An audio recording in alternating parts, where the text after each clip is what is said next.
Nombre. Pilar Rodríguez Cantos. Edad. 52 años. ¿Cuál es su trabajo? Mi trabajo es auxiliar de enfermería. ¿Y te gusta? Me encanta. Finalización de contrato. A efectos prácticos es como si ya te hubieses prejubilado.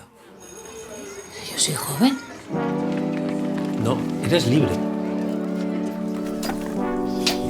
Pues es en esas situaciones donde surgen las mejores oportunidades. Tú confía. ¡Puedo agobiar, no! ¿Estás bien? ¿Yo? Genial. Mira, ese quería ponerle que ya. ¿Y estos?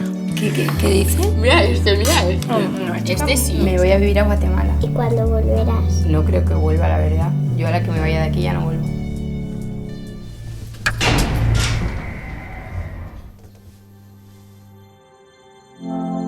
Lo de eso es fácil. A veces lo difícil es quedarse.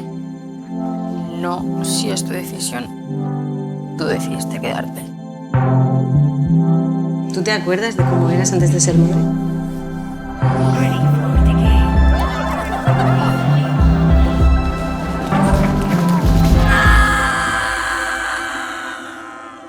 ¿Qué haces, mamá? No. Ocupar espacio.